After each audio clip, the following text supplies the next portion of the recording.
quick. Yeah, she was talking to me. She You was like, saying what it now? sound like she was like, it sound like you got learned a lot in your cause like I told you, I had took out work. And I had me Mm-hmm. some therapy. It was showing me how to cope and all that stuff. It was Monday through Friday, 9 to 12, and they showed me a lot of different stuff, Oh, coping good. skills or whatever. Oh, good. And she Yeah. like, you learned a lot of that place. Like, yeah, and I'm helping other people learn about different coping skills as well. Cause you know, what I mean, everybody needs Yeah, that. everybody definitely needs them. A lot of people don't know how to deal with adversity, man. Yeah. And they need it. Yeah.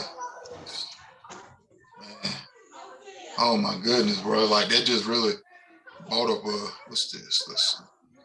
That just really brought up a good point. Like a lot of our I think it's bro, we raising our Can't hear my kids headphones. soft, man.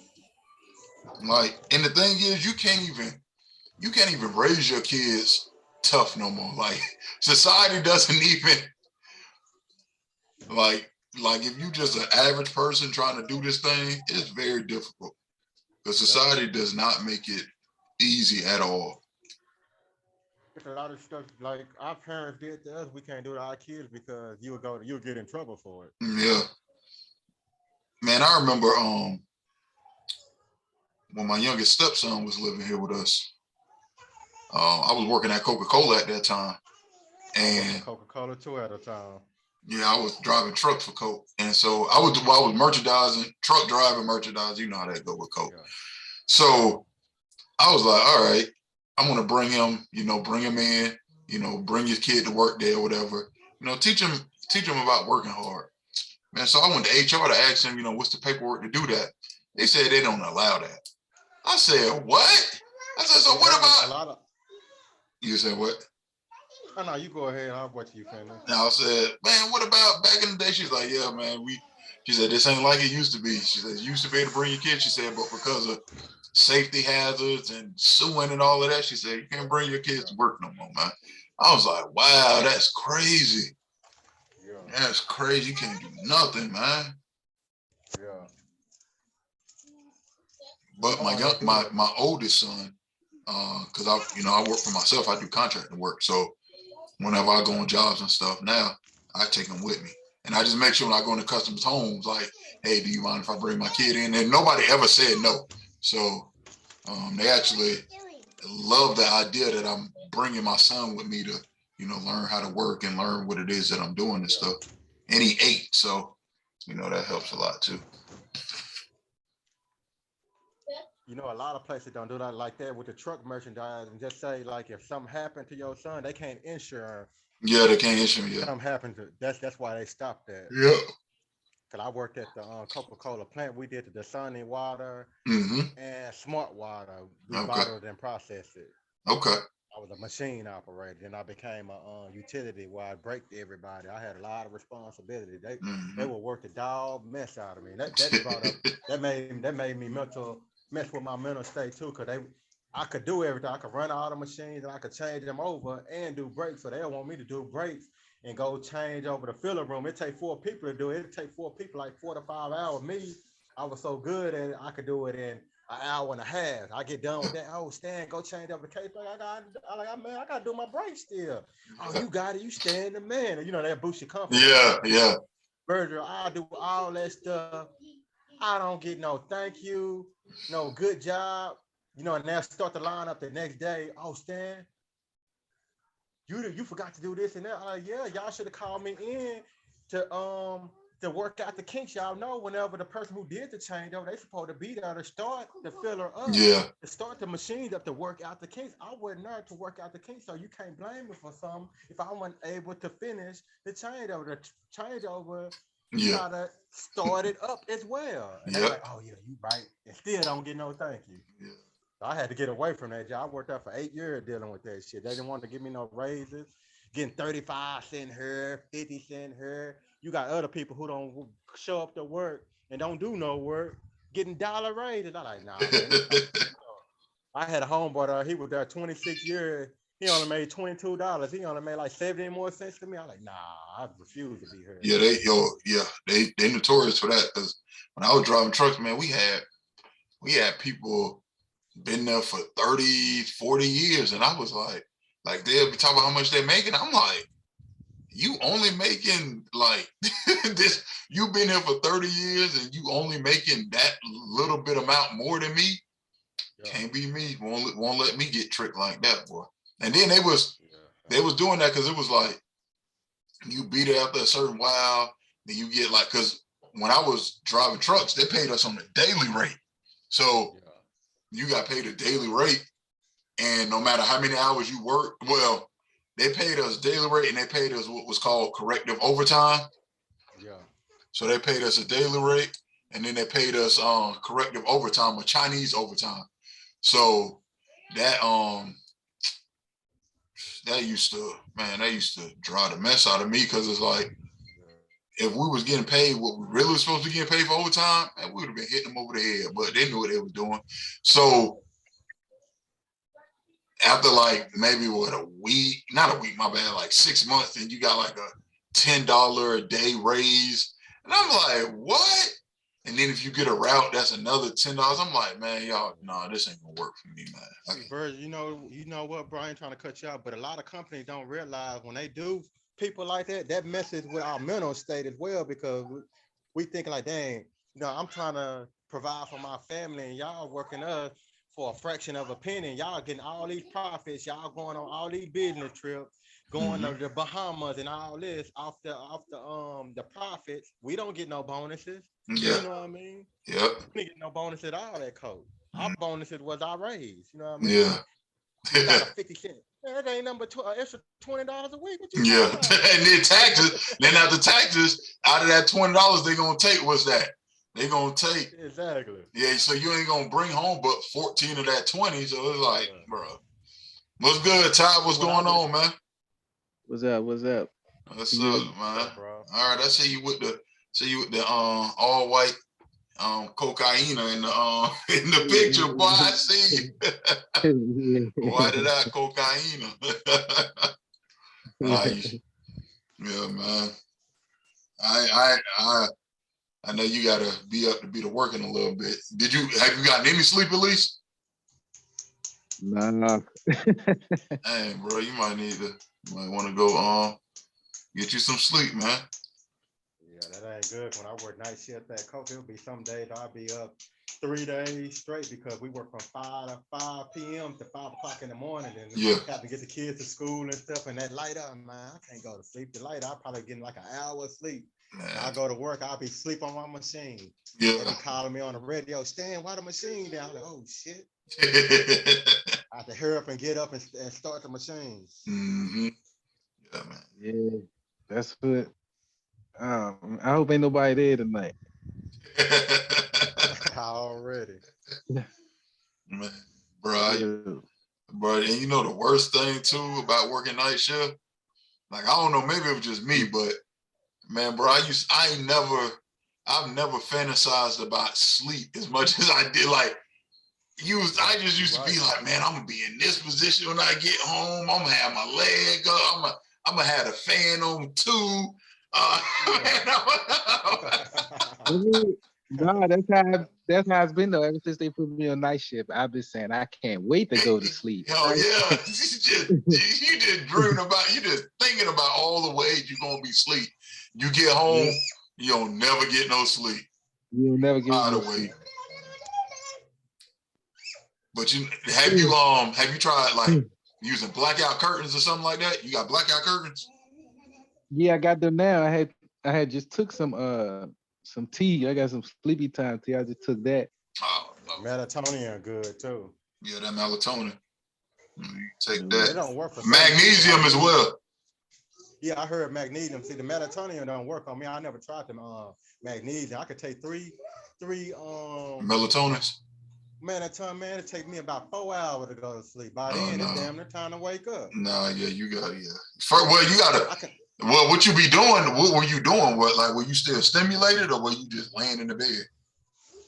Laying in the bed, but now I can sleep good. Yeah, I'm not working with coke no more. When I work at Coke, my brother got me on that bed. I wish I would have started there from the get go. If I would have been there 8 years, I'll be making probably I'll be at $39 an hour now, because the top pay for the position I'm at is like 39, 39.70 or something. If I go up 2 more labor grade, that'll put me at like 40. But my goal is to be a 1B. 1B is a machinist. A machinist top pay is $45.99. But it go up every contract we get with the government, it goes up 75 cents. Gotcha. You know what I mean? So every 4 years, it goes up higher. Yep, gotcha. All we right. only work 8 hours, so shit. 8 hours. Eric, man. Beat that. How y'all fast going?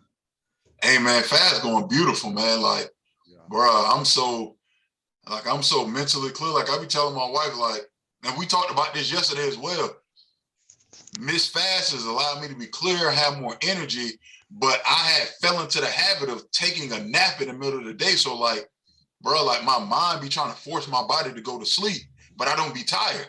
Even like at night, bro, like I used to sleep and then I'll wake up and I'll still be tired. Now I'll wake up and I'm like, oh, I'm not tired. I got energy. So I'm definitely going to keep going as much as I can. Like, of course, I need to reincorporate meat back in my diet, but I got to stay away from this processed food, man. Like, I feel beautiful not eating it. Yeah. See, I did it. Actually, like I said before, I did my fast for like, well, not really fast. I just stayed away from meat for like months. Yeah. I think I did it for like a half a year. Okay. But like usually I fast every week for like 3 days, just eat nothing but fruits and nuts, and I be feeling good. And then I go back to eating. You know, when I cook my own food, I usually cook my own food, but now they throwing me off because they got me on nights again. So Gotcha. I kind of fell off, man. Yeah. Now we're gonna get to the section talk about fasting. We actually about to get started now. 8:15. I appreciate everybody being on. For those of you all who are joining us later, watching this later on, I appreciate you all taking your time to watch this video. I appreciate you gentlemen for being on. You know, y'all with y'all families. Got work in a little bit, but I appreciate y'all taking a few minutes out to jump on here. So we're gonna go ahead and get this thing started. Today's not gonna be a long session, but today is gonna be, you know, just a little hit and quit. I mean, not hit and quit. Be a quick hitter, and then you know, so of course it's gonna be good, but just gonna be a quick hitter. So appreciate everybody. Let me go ahead and start sharing my screen.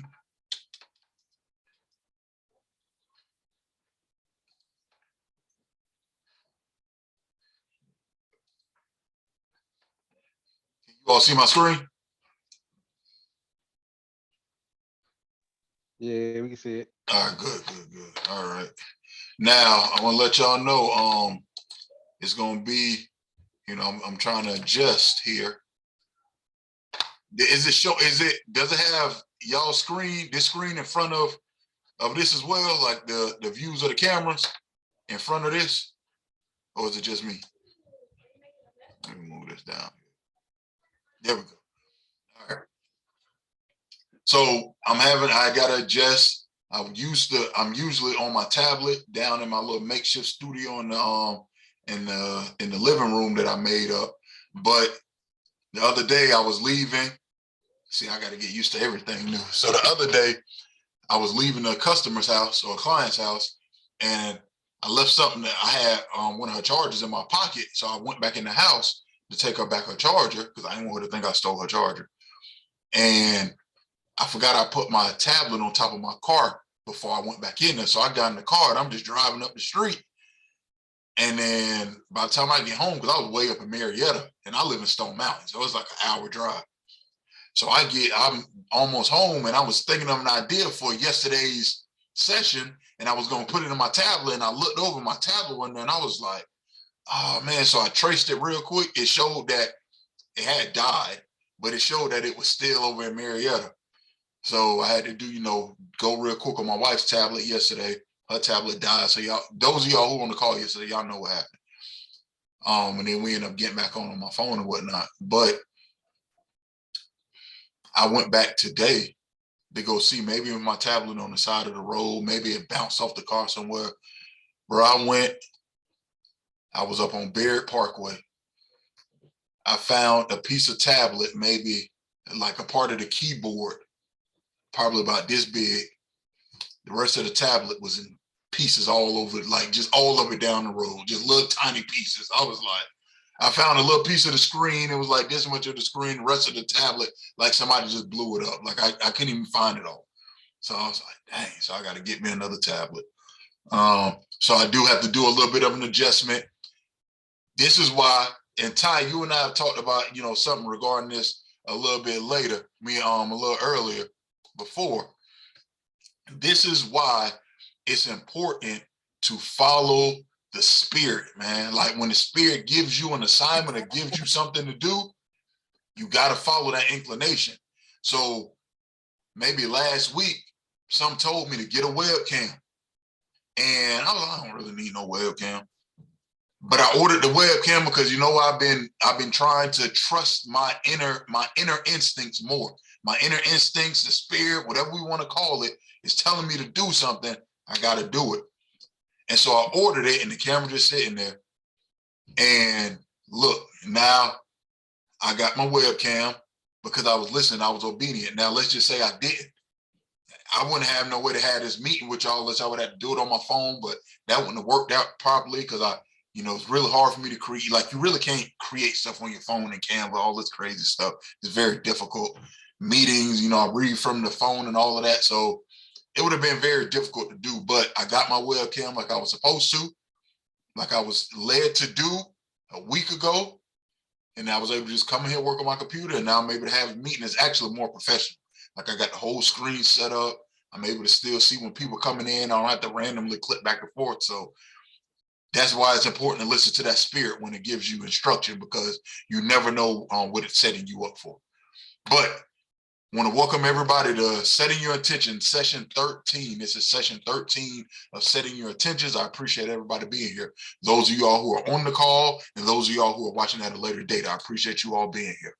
So our brand ethos here at Infrastructure of a Man, making sure real men prevail. Infrastructure of a Man is an organization and consulting business that works with men to help them overcome mental blocks and stuck points.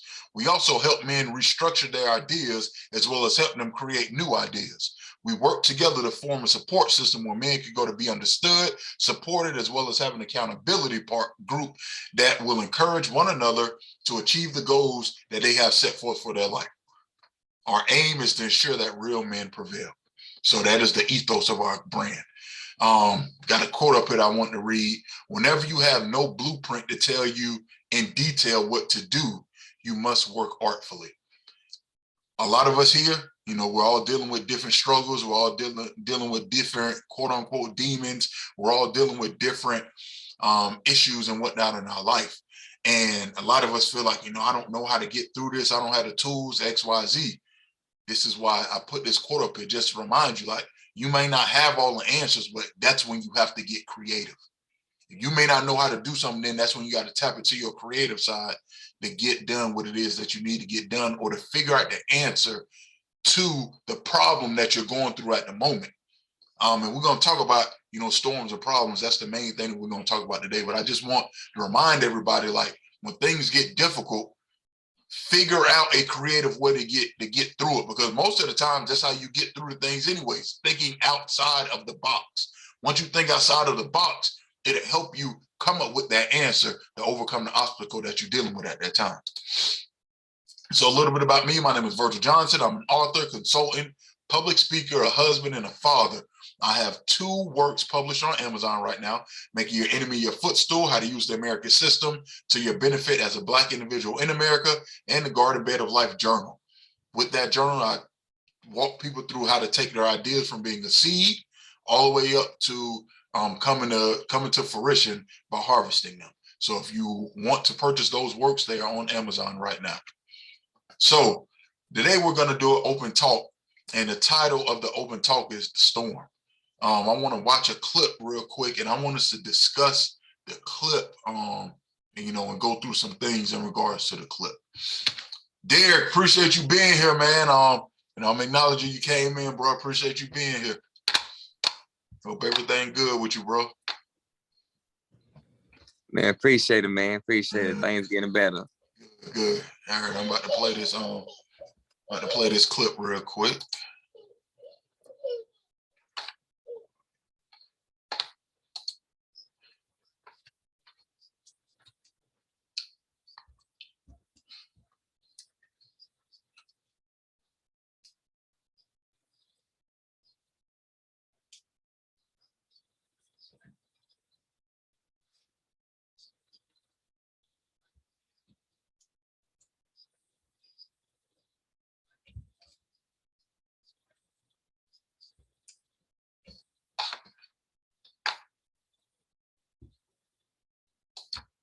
I want to play that one more time just so you know if there's something that you want to catch or watch again, or you want to hear again. I'm gonna play it one more time. Give me a second.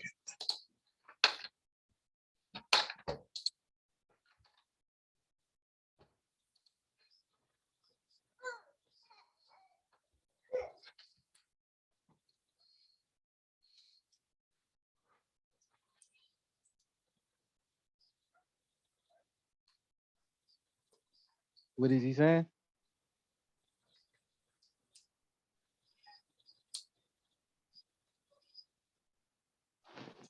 AAV. I can't hear anything. Yeah, I don't think there's any audio coming through for the video. Y'all said y'all can't hear it? Right, yeah, there's no audio. The video's playing, but there's no audio to it. Hold on real quick. Let me see something here. Fix this. I think like if you, instead of sharing screen, when you want the audio to come through, you got like to share the actual. Like sometimes it gives you the option to share like a program instead. Yeah, hold on. Yeah, I'm glad you said because let me see here. Yeah, when it says, I think you gotta go to audio when you're sharing it, and it says like speaker or something like that. Oh, share sound down here. Optimize a video clip. Let me see. Let's see if this works. Hold on. Let's try this. All right. Y'all still there? All right. Yeah. All right, let's see.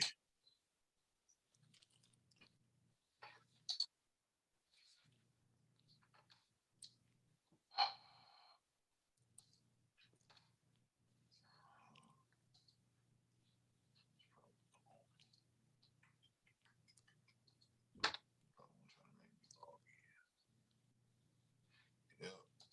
Hold on.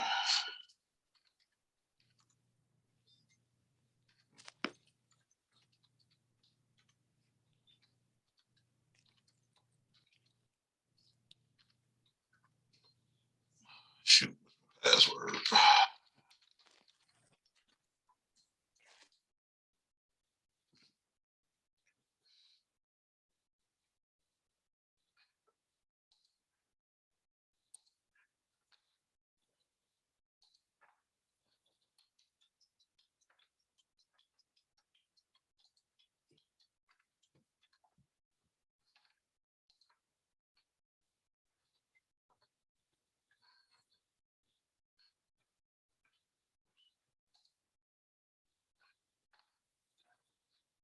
That walked in. That's what the storm is all about.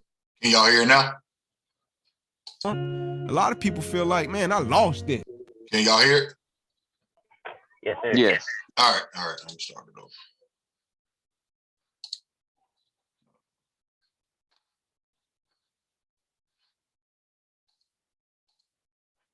Serendipity. Oh, that ain't it. Shoot. Hold on. Let me get back to it. My bad. It says when you come out of the storm, you won't be the same. All right. I'm gonna start it right now, and I'm gonna play it twice. All right. All right. Let's go.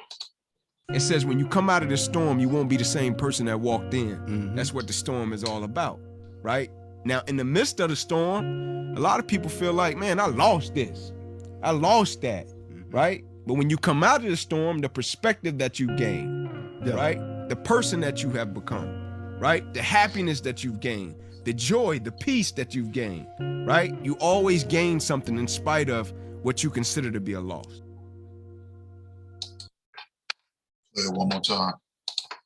It says when you come out of the storm, you won't be the same person that walked in. That's what the storm is all about, right? Now, in the midst of the storm, a lot of people feel like, man, I lost this. I lost that, right? But when you come out of the storm, the perspective that you gain, right? The person that you have become, right? The happiness that you've gained, the joy, the peace that you've gained, right? You always gain something in spite of what you consider to be a loss.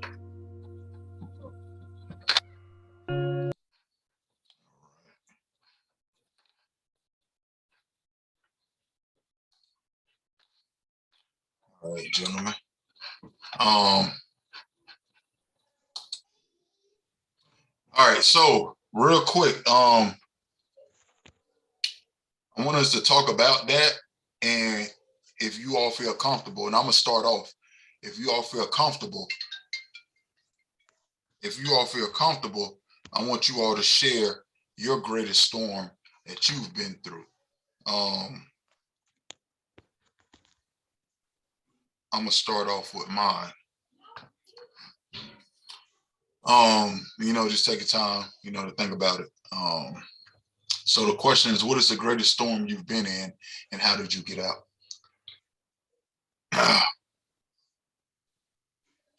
So February 2020. As most of you all know, I moved up here to Atlanta end of 2018. So February 2020, my wife had been married going on a year now. So we had been married going on a year. And, I'm going through a lot of growing, a lot of changes, a lot of things that I'm not used to. Like I'm really being like, just really tried and I look at it and I'll say more so refined. I'm literally like that piece of raw gold that's been pulled out of the earth and I've been thrown into the fire. So I remember my wife and I, we had just gotten into an argument. This was actually Shabbat. It was actually on Shabbat. We had gotten into an argument, about something, and I don't know, man. I just really, like, the argument kind of broke me, and not necessarily that she broke me, but it just seemed like it was like one failure after another failure after another failure after another failure after another failure. Like, just can't get things right. Like, here I am, with a woman who, this is what I asked for. Like, I asked for everything.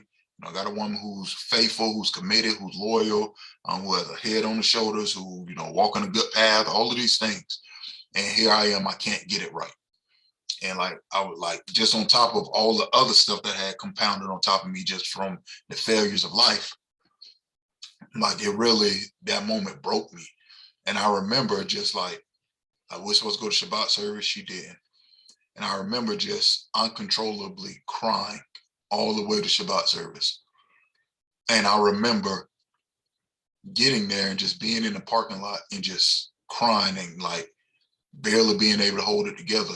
But like when people will walk by, like I wipe my eyes and everything, and people like, hey, Virgil, like I'm standing outside, people like, hey, Virgil, you all right? And I was like, yeah, but people know me. Like I have a very strong personality, very strong presence, very bright and bubbly presence.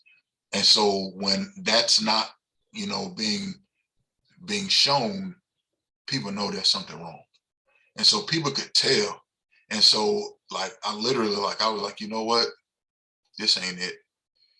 And I literally right there in the parking lot, like I went in this service and then I came back out and I'm like sitting there just boohoo crying. And I like started writing my suicide note. Like I started writing a note to my wife. I wrote a note to my children and I wrote a note to the rest of the world. And I just was like going through the note. And as I'm writing it, it's like I started thinking to myself, like, what are all of the things that people, what are the things that people struggle with? Like when it comes to them wanting to kill themselves, a lot of people feel, alone, or they feel like no one loves them. And I was like, I can't feel like that. Like literally I'm sitting here writing my suicide note and I have people coming up to me, just hugging me like, hey, if you need to talk about anything, let me know. And I'm just like, okay, I'm fine. So I'm like, I know it ain't because people don't love me. I know people care about me. I know people love me. I know I'm loved. I know I'm cherished. And I even know I'm valuable. Like, I know the things that I give to the world.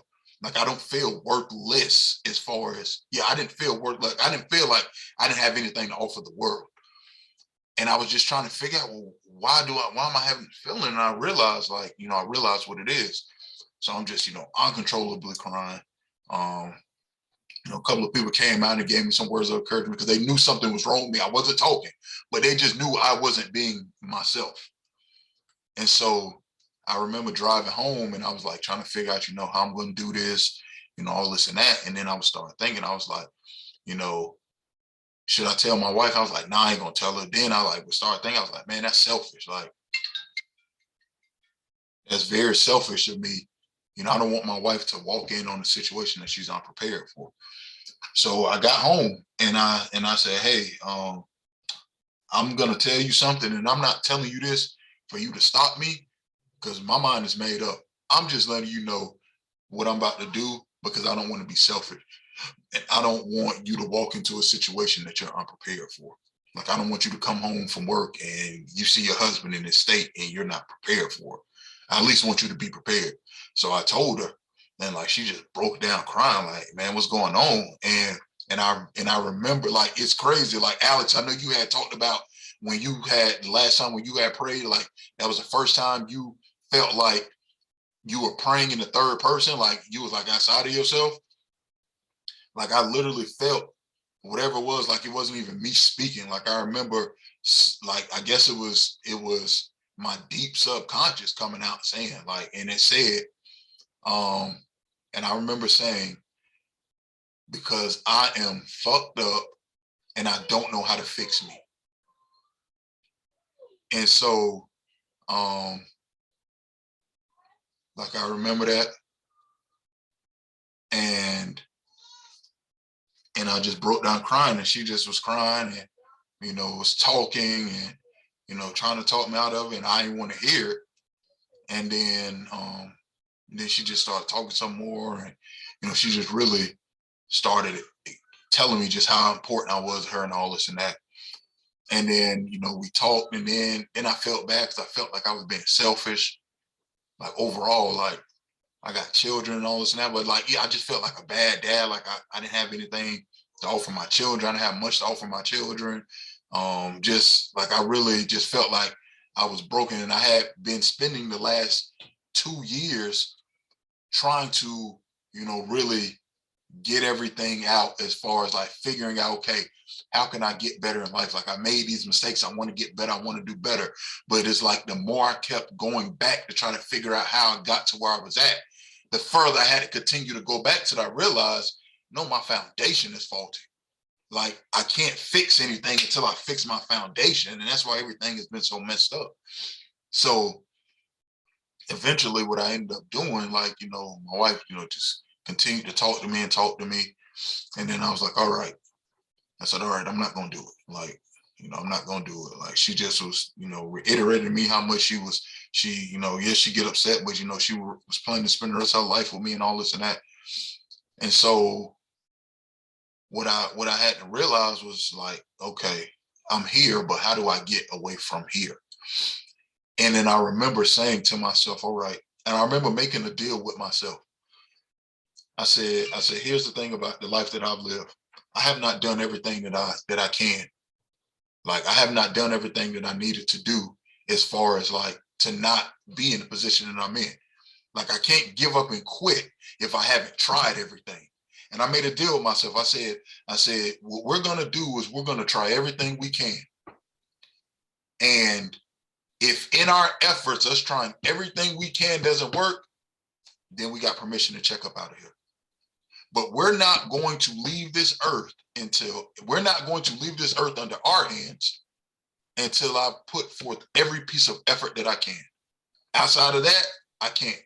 And it was hard. It was very difficult because, of course, as you know, if you dig yourself a deep hole, you got to dig out of that hole. You got to climb out that hole. And so sometimes as you're climbing out the hole, you're pulling dirt back in the hole on top of you. and sometimes you slide back down. So, it'll be times where, an incident will happen, or I'll get hit with some adversity or something like that, and I will flip back to that thought like, man, I should have killed myself when I had the chance to.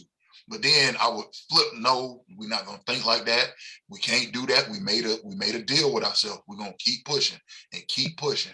And even when things got difficult, things actually got worse, but then they started getting better because I stayed true to myself and I just kept pushing forward every single day. And it's still a battle. Like, even crazier things have happened. But where I'm at now mentally is I've grown stronger in myself.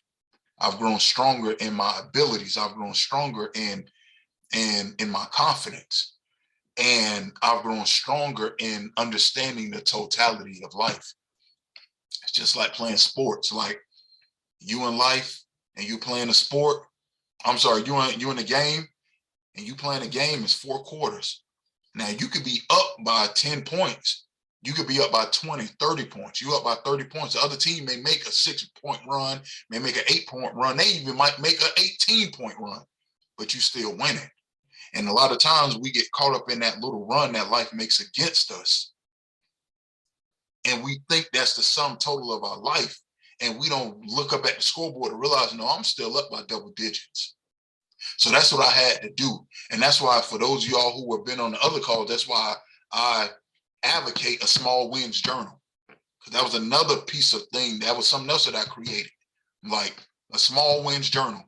Just writing down my small wins so that way I can see what the score is. Now, I'm not score watching. I'm not looking at the score every moment. But when life makes a little run, a little 4 to 6, 8-point run, I need to sometimes call a timeout and look back at the scoreboard and realize, no, I'm still up by 20.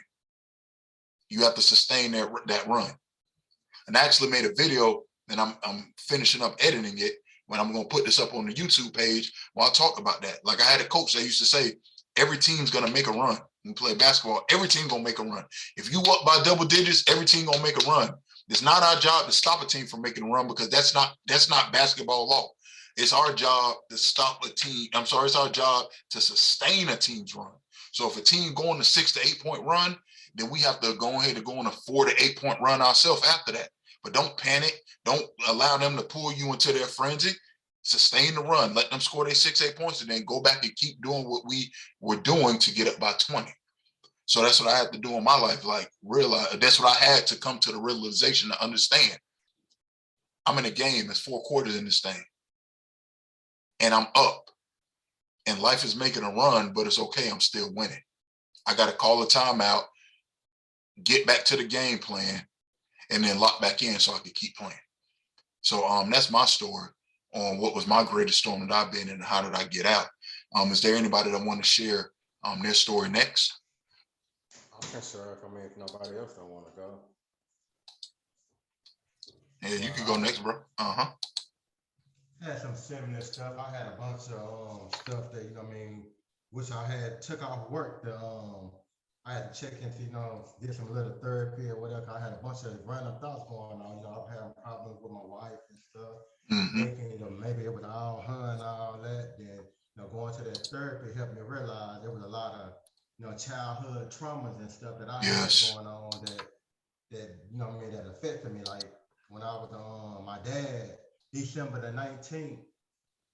It was before he died, December the 19th, but it was before that. It was maybe 15 years ago. My daughter was when my baby mama was pregnant at the time, my dad was in the hospital. He just kept telling me, boy, you need to come home before that. And I'm like, why are you telling me I need to come home? I got my own apartment. But he was like, I need you to take over this house because I'm finna go home. So anyway, make a long story short, he ended up going to the hospital or whatever. He in there.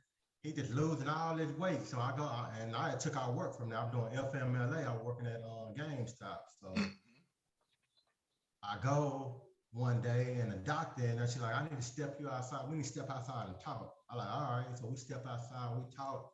She's like, your dad is sick. He real sick. He got prostate cancer, liver cancer, and a tumor in each lung. I'm like, oh, so he gonna be okay? She's like, that's why I'm bringing you out here to talk to you. We don't know how much longer he got to live. It could be weeks, days, or even minutes. And I'm like, wait a minute, did you tell my daddy this? No, that's why I'm telling you. So you can go tell like, wait a minute, why do I got you the doctor? Oh, Why wow. I gotta tell my daddy that he died? I'm like, how do you think that made me feel? Yeah. Me having to tell my daddy, you know what I mean, that he died. She like, because she was Indian. She like, your dad is very intimidating. He talked loud, he was country, and he cussed a lot. Yeah. And I like, oh, I can understand. So I like, but you can't tell him, can you come in there with me? She like, no, I need you. And she turned around and walked off. So I'm just like, what the? So I go in there, I'm trying to keep my composure or whatever. My dad like, boy, what that doctor want with you? I took a deep breath in. I'm trying to hold back my tears. Next thing you know, I just started crying. Like, man, Pop, is it that bad? Yeah, Pop. Like, what she tell? Like, what shit? Pop, she said, you're not gonna make it out there. He was like, when I'm going home, boy. You're not going home, Pop. He's like, what you mean, boy? You're not gonna make it out this hospital, Pop. What that supposed to mean? She told me you dying, Pop. Why the fuck she didn't tell me that? I like, well, Pop, that's why she didn't tell you. That's why she didn't tell you right there. Yeah. He talking about, but you know, I know you, Pop, but she don't know you. She was intimidated how you talk. He like, damn, boy, so I'm not gonna make it out of here.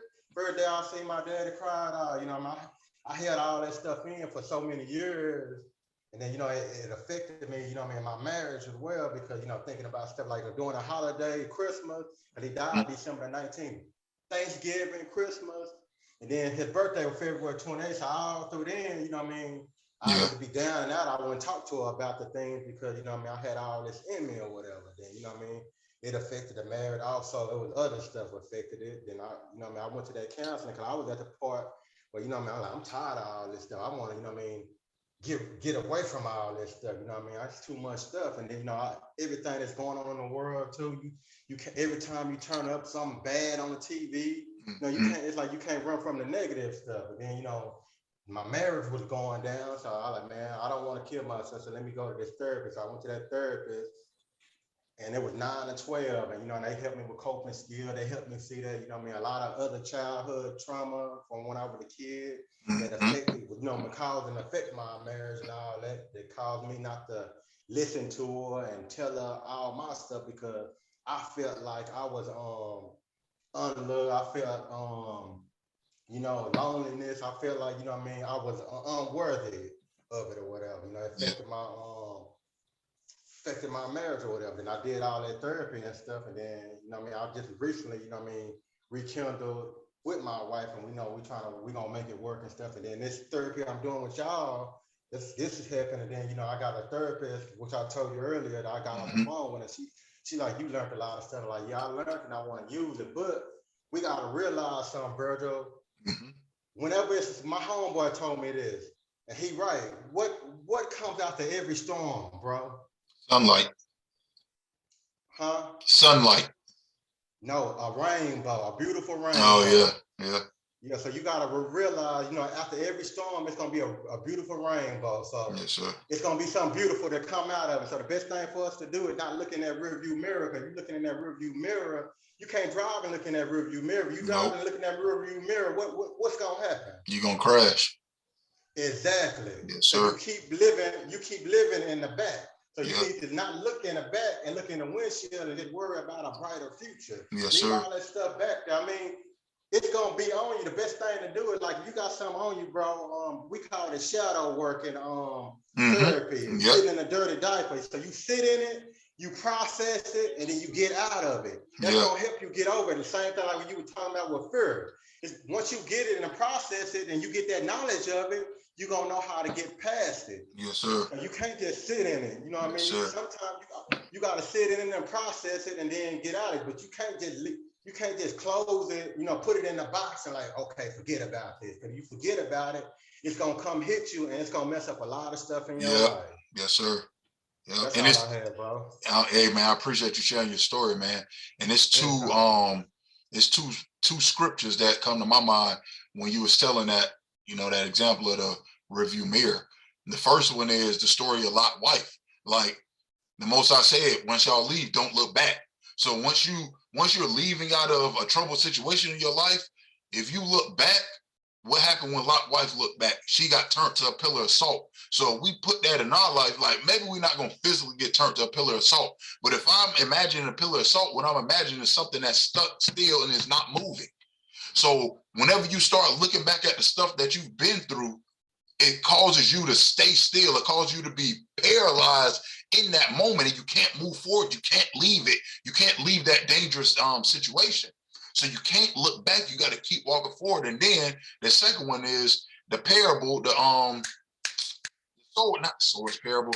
The parable when Yahushua said, him who puts his hand to the plow and looks back is not fit for the kingdom. Like you said, if you trying to plow and move and work forward, and you can't look backwards and plow forward, you can't. It's physically impossible. You have to stop to look back, or you have to plow forward. And if you're stopping to look back, you can't do the work properly. And if you aren't able to perform the work properly, then you are not fit for the kingdom, as in you're not fit for peace, because you're not willing to move forward and do the work. So you're not ready for peace. So that's why, I definitely, I get that. Those two parables exactly what came to my mind when you said that. Who's next? Anybody, is up to want to share their greatest storm, and not just their greatest storm, but how did they get out of it? I go. Yes, sir. Well, I'm still going through the storm, but I'm making it through. I'm getting better, as I go through it.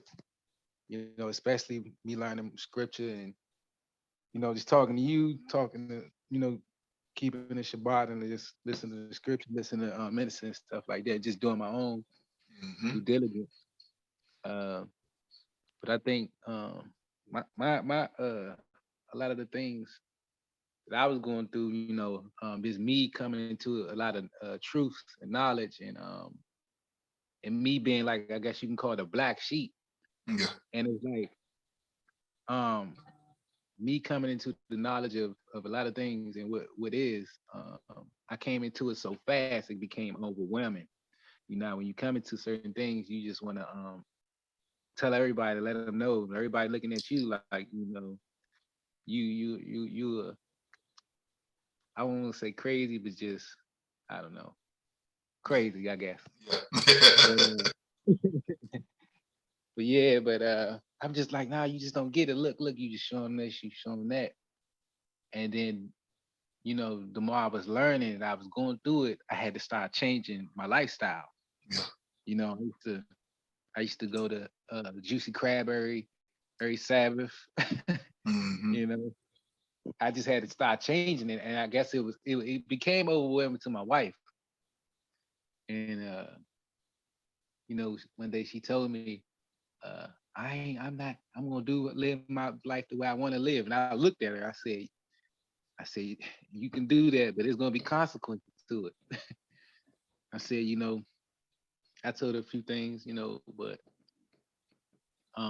just going through, I'm still going through a divorce or whatever, but just going through it, it made me a lot stronger because I know that I cared about people more than myself.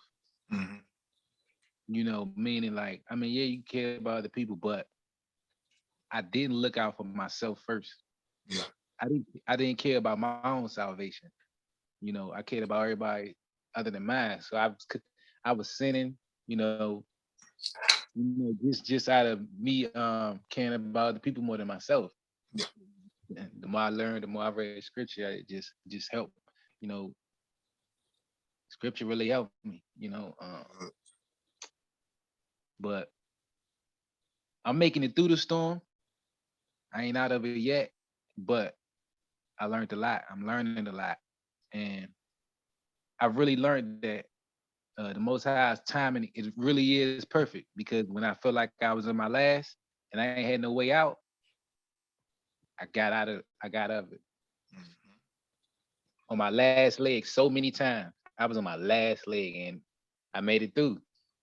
So I don't know everyone's faith or belief in. If you do believe in God, I promise you can make it through. We just gotta persevere through whatever we go through, because it gets tough, but after that storm over with, You learn something every time. Yes, sir. So But appreciate you sharing that, bro. yeah, Appreciate you sharing that. Keep pushing through, man. Keep staying. Hey, just keep one day at a time, man. That's the only thing you can do. One day at a time. Derek, what you got for us? You going next? Yeah, I can go next. All right. Well, you know, as in life, man, we're constantly figuring out, learning, and adapting to change.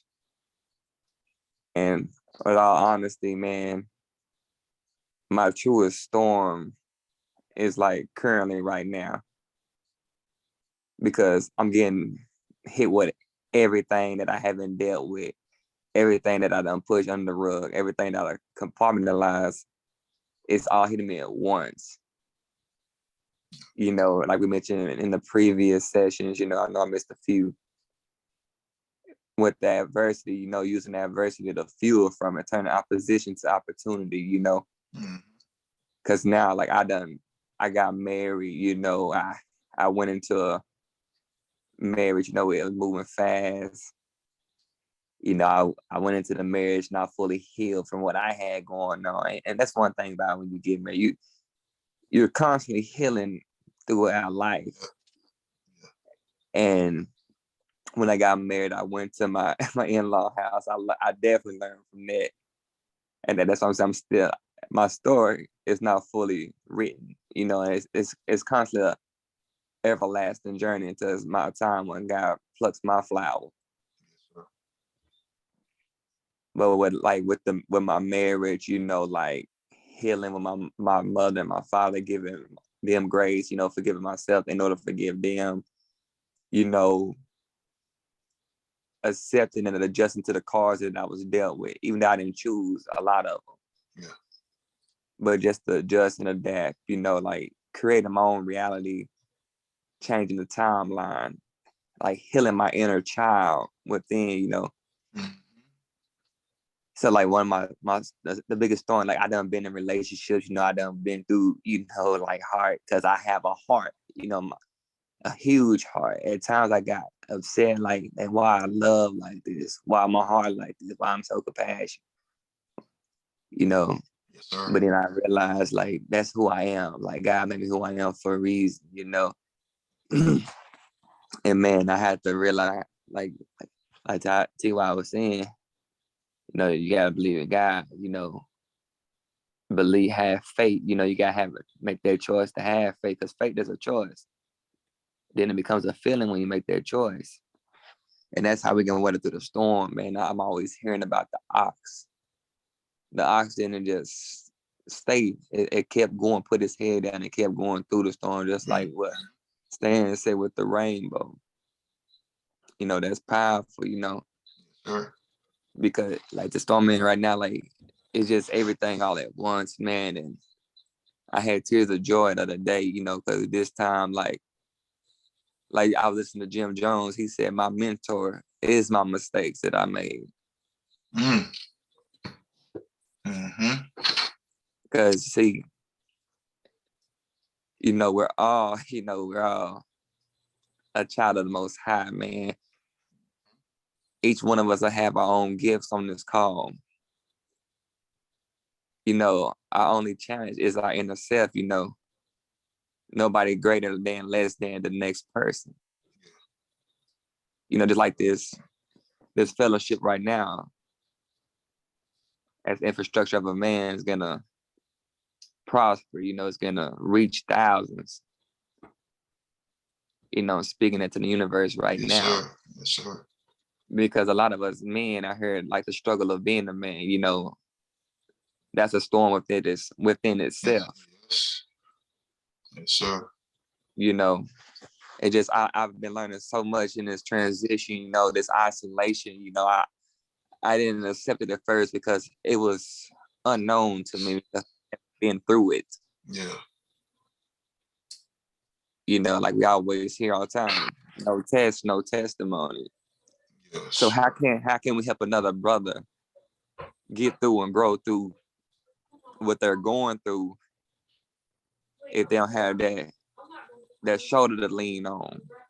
You know, that that rope to pull when they in that hole. Mm-hmm. You know, so it's finding that rhythm, you know, just like I'm gonna give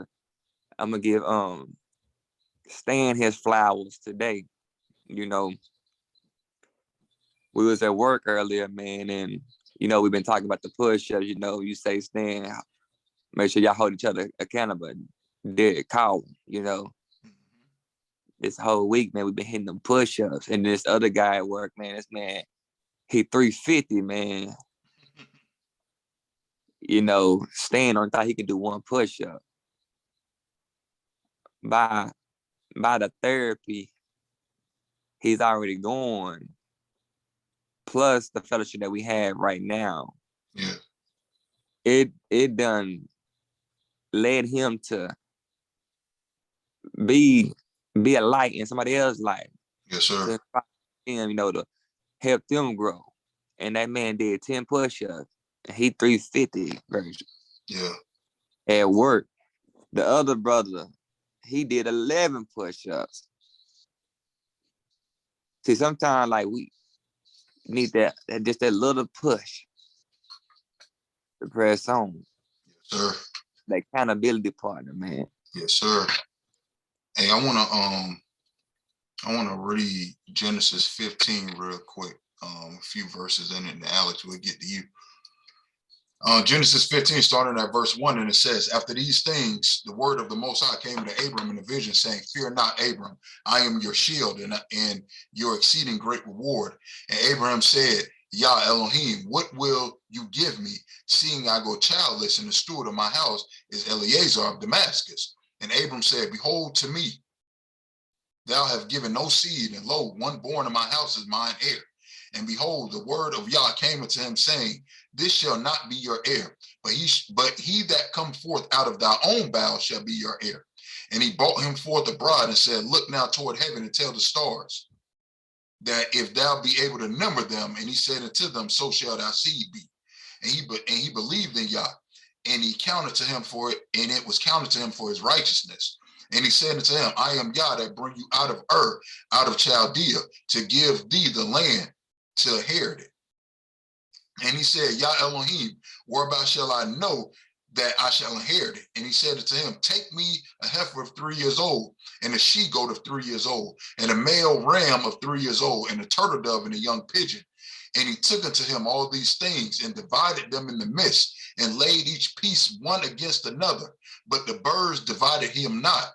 And when the fowls came down upon the carcass, Abram drove them away. I want to touch on that real quick. Gentlemen, we're going through this thing in life. We're going through this thing in life. And in this verse right here, Abraham had something that he wanted. He had a promise that the Most High was giving him. So he went and he offered a sacrifice for that promise. But what came? The fowl of the air came to try to steal the sacrifices away. And when we're going through our storms, we have to realize there are quote unquote foul thoughts that are going to come and try to steal away the sacrifices that we're trying to make to achieve what it is that we're trying to achieve, to get what it is that we're trying to get. But what it said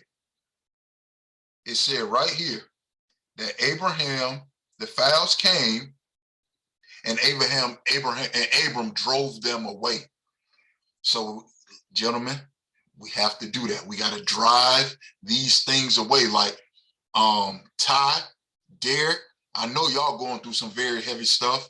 And right now, y'all are in a place of isolation, a place of seclusion.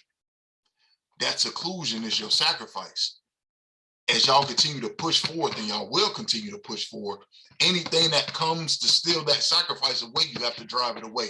Whether it be a thought, whether it be a person, like y'all got to think about everything that y'all are going through right now and why you're going through it and what you're trying to gain from it. You have to make sure that whatever comes to try and steal that away, you continue to push it away. Now, just because you put the sacrifice out there, like Abraham did, he trying to do something for the Most High. The Most High could have not had any birds come. Why did he have any birds come? Because he wanted to see how bad was Abraham going to fight to give this sacrifice. Because here's the thing, like he had to give a sacrifice. So you have to fight to be able to even give a sacrifice. That's the thing. It's one thing to ask for something. It's one thing to fight for what you want. You have to fight for the opportunity to give something to the Most High to get what you want. So that's why we're going through the things that we're going through, because he wants to see how bad do you want it. Whatever it is that you're asking for, whatever it is that you're looking for, whatever it is that you're trying to get, whether it be healing, whether it be a newness in life, whether it be a life that you want to live and that you want to walk in, you have to go, you have to continuously fight off things coming to try to take that away. I'm going to finish this up. And when the sun was going down, a deep sleep fell upon Abram. And lo, a horror of great darkness fell upon him as well. So not only did Abraham had to fight to keep the birds away from stealing the sacrifice, but then the Most High put him in a very treacherous and great darkness. So he already had to fight, and then he got put in darkness, so he couldn't see anything. So just imagine that, like we think, oh, we're going through a little something. Oh, I'm going to get a reward. Oh, my reward coming right after that. Nah, maybe you got to go into a state of darkness after that as well. But then we're going to see what happens. And in that state of in darkness, and it says, and he said unto Abram, the Most High said unto Abram, know of a surety that thy seed are a stranger in the land that is not theirs, and shall serve them, and shall afflict them. And also that nation, so it goes into that. And so it's going into all of the things in which the Most High is going to give Abram seed. Now, here's the ironic part. This is why we have to focus on that distant future and not what's going on right now. Abram made a sacrifice, and Abram fought off things trying to steal the sacrifice, and Abraham endured a great darkness for a reward that he would never get to see himself. This was so his children could have his ancestors, not ancestors, his lineage, his children's children said fourth generation. So fourth generation, he's doing all of this and going through all of this, not so he can have land, but so his children 4 generations away can have some land. So as you're going through the things that you're going through, remember, you're going through these things because you have to strengthen yourself, so that way everything that you pass down to your children will be an inheritance and not a setback for them. Because all the stuff that you're going through right now, it ain't, be honest with you, gentlemen, is very little of it is for you. It's so that way you don't pass this down to your children.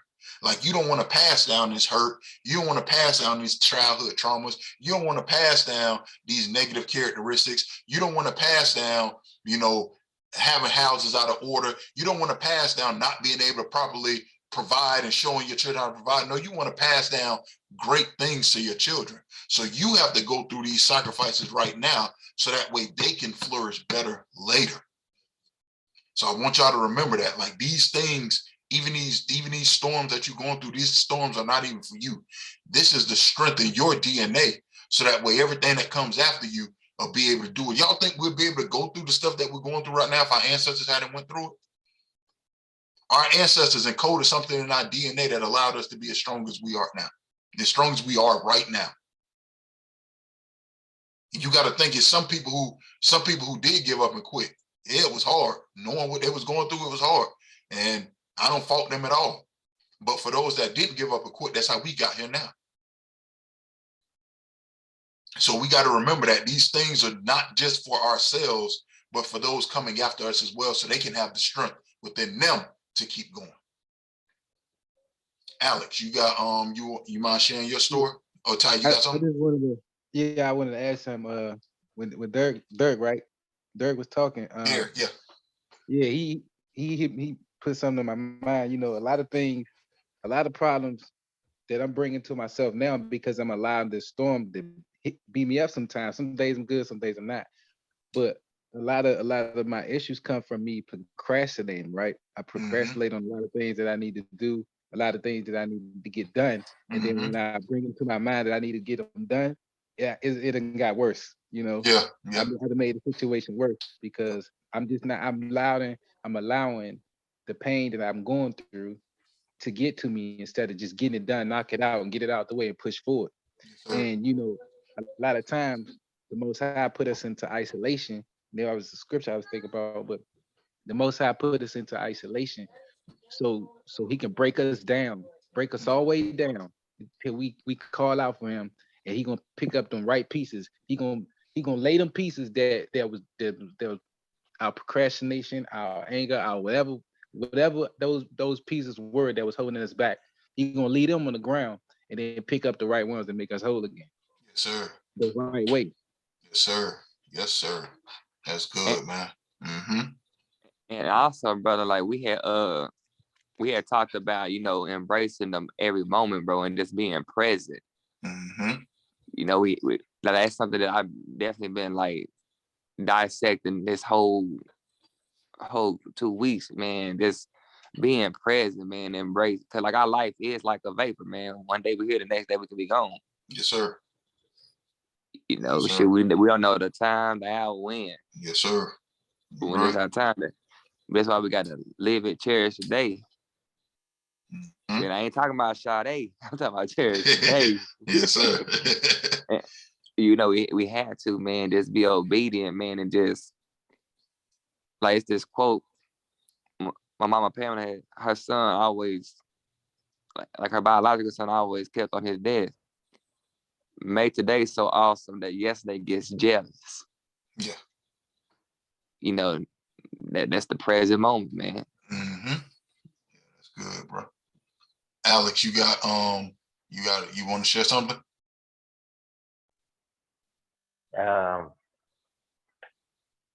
mean, I had the story in my mind, but at the same time, I mean, to just listen to everything, it's just crazy because when I talk about the darkest storm or the hardest storm I ever went through, looking back at it, it's just crazy, like how hard I was beating myself in that moment. Like I wasn't even giving myself a chance to get through it, and I mean, it was close to the beginning of my marriage. It was maybe like within the first 2 years of me being married. We were just going through it so hard, and at the same time, with the way I was raised, is as a man, you don't really. I was raised. You don't really show emotion. You don't need to talk to somebody about your issues. You don't need to have someone to open up to. You just turn the other cheek or whatever and just keep driving on. You take what you get and keep going. But yeah, so I felt I isolated myself into a situation where, I mean, to be honest with you, I was thinking about committing suicide. I was in my home. I was by myself. I was in that dark place. I was just sitting there on my stairwell. And I still remember the feeling to this day, just sitting there with my gun in my hand, just waiting for the right thought to come across to just finish it. And I was so dark in that place, I couldn't think of another option because I was too ashamed to admit I needed help. I was too ashamed to admit that my marriage wasn't working. I was too ashamed to tell people I was failing at it. So it just kept letting me dig my hole deeper. And the crazy part is, I made it through that night somehow. But literally the next week, I'm in Jacksonville working, and I'm getting ready to take off for a flight, and not like an actual flight. I fly UAV or drones, what they call them. But so we're literally seconds away from taking off. Everything's engines are fully running. We're about to go in the air, and someone comes out and scraps the whole mission. And I'm like, what's going on? Like they scrapped it like it was an emergency, and they called me like, hey Alex, something's going on at your home. You need to call your wife right away. I'm like, at this point, I'm like, what's going on? So I called my wife, and she's hysterical. I can't really understand what's happening. It was my home that got broken into, and they not only broke into the home, took all the valuables, but they just like destroyed the entire house. They just like broke furniture, threw stuff on the ground, like set off the fire extinguishers just to do it. Like, so they completely destroyed my home, my foundation. So I have this 3-hour drive home. My brain's going 100 miles an hour. I finally get home, and my whole family's there. My wife's family's there, and we're going through that situation. And I feel like even as something as bad as that was, it happened for a good reason. Because it was like 2 days later, my wife and I, because at that point, to be honest, we weren't even really together at that point. She was sleeping in another room. I was sleeping in another room. We were just like roommates. But at the same time, I couldn't tell anybody because I was too ashamed. But it took that kind of a dramatic change in my home for us to sit down and we just sat down and we thought about like the fact that why are we going through this together right now? And we broke down to the point where we were both crying and we both just decided just to pray. And we started praying on it. And we asked God for a sign and like, hey, look, if this marriage isn't part of your plan, then let that be known. But if this marriage is something that you want us to push forward through, to find those other options instead of just sitting here, just refusing to look for help, but just to keep fighting. Give us a sign. And like, not even a second later, uh, my dog jumps on the couch, and my wife and I are holding hands, and he puts his paw on top of our hands. And I was just like, I mean, bro, sometimes you ask for a sign, and it can happen that fast. But and that was the moment we decided, like you were saying earlier, just to actually pursue other options, to actually look for help, to stop admitting or stop pretending that life is perfect, and just living in the darkness, but to actually look for other options, to get assistance, get guidance from elders, and to actually just continue to grow on it. And I mean, it was hard to see what I was doing to myself in that storm, but now looking at it, man, it was just like, just from the way I was raised, it was hard to admit that I do need help. And and that's, I'm glad you're able to share that with us. Derek, you have something you want to add? Yeah, I want to I want to thank you for the transparency from everybody, because that's the true meaning of masculinity, being vulnerable and transparent. And man, you said something like sometimes we do put ourselves in isolation because we don't deal with stuff within ourselves. A lot of times, like just like with healing, like we don't even get things time to heal. It's like that's like a scab. We keep picking at it, Yeah. and it's constantly, bleeding. Not giving it time to heal, so it's a scar. And then like a lot of times, like it's like our reaction, like how we react to certain things. Because every action causes a reaction. So the way that we retaliate, is at the end of the day, it's up to us as well. Like how we control our emotions, Yes, sir. And then also using our heart, when our heart is really in our mind. And that's deep, man. 'Cause, like I haven't got to a point where like I just had those like thoughts like suicidal, but it has been like times when like I can be at an amusement park or on a bridge and I just look down like, dang, if I just jump off, like I don't know if I'm saying it right, but it just like No, you I'm would catching just you. see it. Mm-hmm. It'd be weird, like in your with your mental, Yeah. that's like, man, once they like somebody got your mind, man, they got you. But once you got your mind, just like what 2 Timothy 1 verse 7.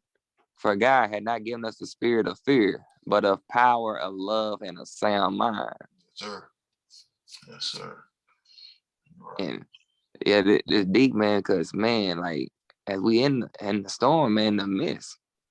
Because after a while, man, we can look back and we're gonna laugh at situation that occurred previously because it's gonna be new challenges. Yep. There's gonna be more Goliaths. And that's why, and even going back to when we watched the video, Inky Johnson video, what he said, sometimes you get so caught up, but you got to remember, like, yeah, there was a lot of you that you lost in that storm, but think of everything you gained from the storm as well. And we forget that, like, we get so caught up in our feelings. And when I say our feelings, we get so caught up in our negative emotions that all we could think about is, oh my gosh, I was hurt. Oh my gosh, this and that. But you don't realize, like, that hurt has bought so much more. That temporary pain has bought so much more. A lot of times, not every single time, but a lot of times it's bought so much more than what you had before. It's like the story of Job. Like, Job lost all of that, but all of that pain and hurt that he went through bought him what the Most High bought him 4 times as much as what he had. Was it 4 times or twice as much? Yeah, 4 times as much as what he had. Now imagine Job going to the Most High like, yeah, you gave me 4 times as much as what I had, but I'm still mad because you took all this other stuff. Like, imagine that. Like, the scripture don't end like that. It ends with how it ends. Job getting, quadruple what he had, and everybody going on about their merry little way. So that's how we got to start looking at circumstances and situations as well. I appreciate everybody sharing that. You want to say something, Ty? Yeah. I was gonna say, I think about that all the time. Like, cause I'm still going through my divorce. She never stepped foot in my house, but I don't know if she gonna try to get me to sell it or and I lose my house that I built from the ground up. But I gotta remember, I can't hold on to all these materialistic things and stuff like that. But well, hold on. Before, yeah, we can't have that infinity tie to things, but also you can let's see if you can figure out another way around it. Maybe I'm trying, but Georgia law is a little different. What you mean? Like, have you tried to sell the house to someone else?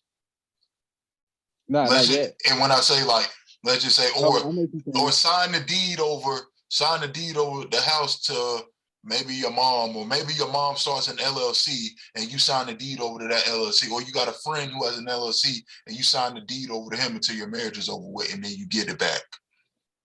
Maybe that works. Talk to your lawyer. See if you can do that. Yeah, I was thinking about doing a trust thing and something like that. Yeah, that take like 6 months. Well, here's the thing, bro. Like, what's the rush? What's the rush? The courts, the courts make you do this discovery thing and all that. They make you do everything, what I'm saying, quick. So who initiated the paperwork? You or her? She did. Oh. Yeah, because I told her, her father hit me up and he was like, your wife should do this and do that. I'm like, at that time, I wasn't prepared to say because I knew there was no change in her. So I was like, I can't get back with her now, and she still hasn't changed. I'm the one going through all the changes, and she already told me that she's not gonna change. So at that time, I wasn't mentally prepared to say, all right. But I should have at least tried, but I wasn't mentally there yet. So, but I know, like the story of Job. I feel like if I do, my faith in the Most High has gotten so strong that I know I'll get more back in return. But I'm gonna pray about it, and hopefully something comes up, some thoughts, some anything. Cause I was praying today, and I'm at peace when I'm home in my house. I don't want to live back in an apartment and stuff like that. Yeah. Yes, sir. So, but yeah, I just was saying, I agree with the Job story of Job. Mm-hmm. Alex, you got something on that? Yeah, I was gonna say, like you saying, I mean, just keeping that faith. I mean, Most High is gonna answer at the right time for you when it comes to getting you that pay. So that's not like pay back like in a negative way, but for your consistent faith in them, you're gonna get that back. So I mean, when I for my story I was talking about when my house got broken into, everyone was distraught as far as like, man, they took my TVs, they took my computers, they took all this and that, and but at the same time, what I got back from it, it not only changed my life, it not only changed marriage. My brother was going through one of those stages. He was actually someone that was breaking into homes. He was someone that was actually doing that to someone else. That's just the stage of the life he was in. That's where his friends were, and he changed his whole life when he saw what happened to me and what it looked like on the other end.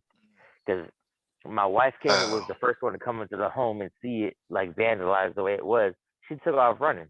She ran to the neighbor's house. They called 911. She didn't want to go anywhere near the house.